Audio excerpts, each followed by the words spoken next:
When the crosshairs in your drain tub are rotted away and you can't use this dumbbell style tool to remove the drain, you'll use this grooved socket style extractor instead.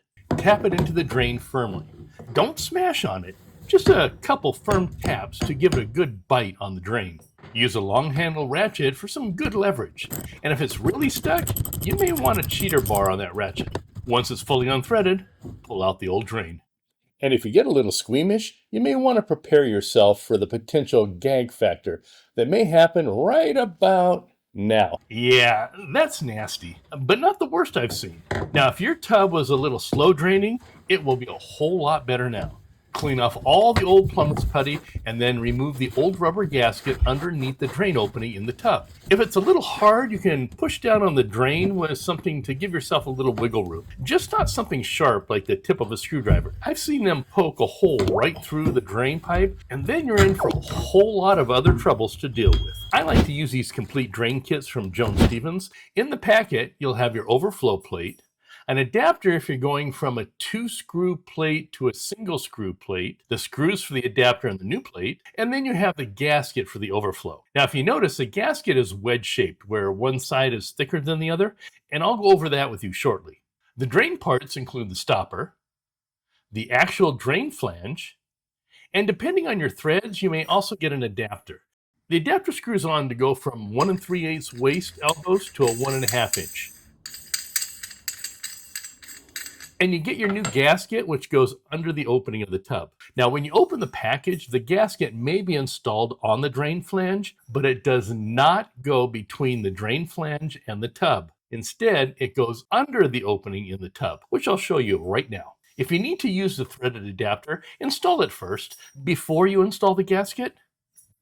Thread it in until it's even with the top of the drain elbow or drain pipe, not sticking above it.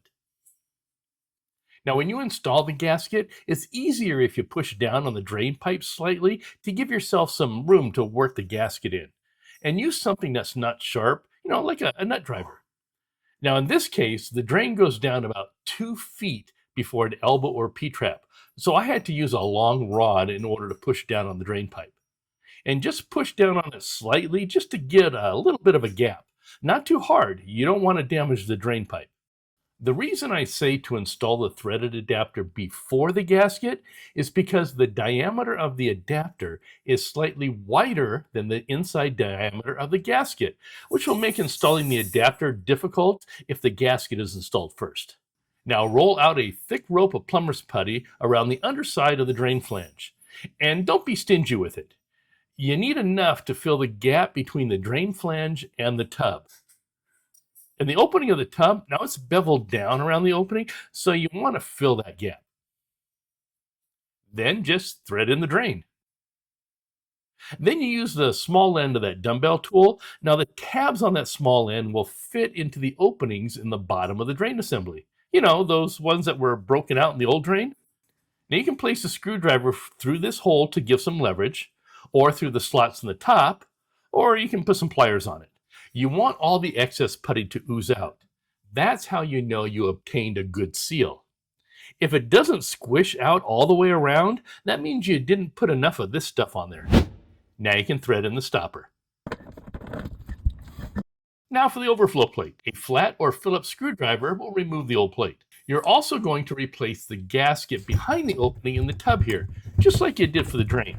Now this tub didn't have a gasket back there, so if this tub ever got too full, water would just end up in the wall behind the tub instead of down the drain pipe. So I'm going to put a new one in.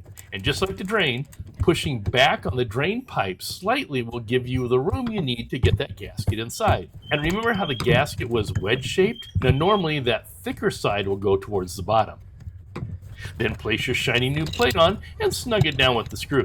Now about 1/4 of the edge of that plate is notched out, and that opening goes towards the bottom. And you don't need to crank hard down on that screw, just get it snug and clean up any mess. Now here I had to remove the old adhesive mounting plate for the old rubber stopper, then place a bead of silicone around the plate to seal it to the tub wall. Just don't seal the bottom where the opening is. You need that open so any water can drain out, if you forget and leave the tub running. Then run some water to ensure that the stopper is doing its job. And to ensure that I keep doing my job, Tap on the thumbs up like button and subscribe to my channel if you find my content is helpful. And if you have some free time on your hands, well, here's another engaging video for you.